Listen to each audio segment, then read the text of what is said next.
epektibong nakiisa ang Regional Medical and Dental Unit 3 sa isinagawang Mass Casualty Management Responders Training ng Jose Bilinga General Hospital dito sa Camp Captain Julian Olivas, City of San Fernando, Pampanga. Ang naturang aktibidad ay sa inisyatibo ng Jose Bilinga General Hospital sa pamumuno ni Dr. Hena Papio, Disaster Risk Reduction Management and Health Manager, kasama ang RMDU-3 sa pangunguna ni Police Colonel Jonar J. de Guzman, katuwang ang mga kawani ng Bureau of Fire Protection at Department of Health. Nagsilbing simulation exercise ang aktibidad kung saan ipinakita ang aktwal na senaryo ng isang mass casualty incident.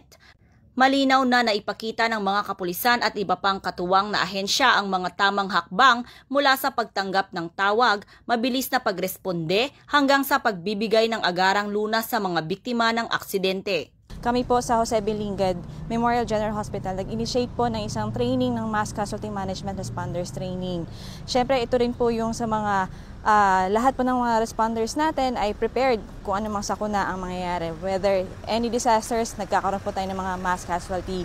So, pinaprepare po namin mga in coordination also with other personnel from the Philippine National Police and even mga Bureau of Fire Protection and even po yung mismong responder ng Jose Bilinga na kasama din po ang aming Philippine Emergency Medical Assistance Team. Binigyang diin din sa pagsasanay ang kahalagahan ng maayos na koordinasyon at pagtutulungan ng bawat ahensya upang matiyak ang epektibo at mabilis na pagtugon sa panahon ng sakuna at emerhensya.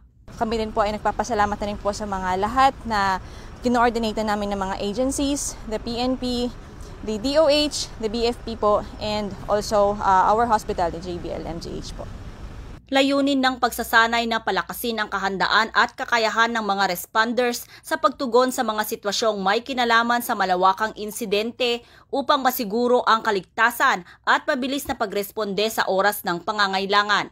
Tinitiyak ni Police Brigadier General Ponce Rogelio I. Peñones Jr., Regional Director ng Police Regional Office 3, ang patuloy na pagsuporta at pakikipagtulungan ng kapulisan sa iba't ibang ahensya upang higit pang mapalakas ang kahandaan at koordinasyon sa pagtugon ng anumang uri ng insidente sa rehiyon. Mula dito sa City of San Fernando, Pampanga, ako ang inyong PNN correspondent, Patrolwoman Pearl Cristalina Javier, alagad ng batas, taga-taguyod ng Balitang Pulis.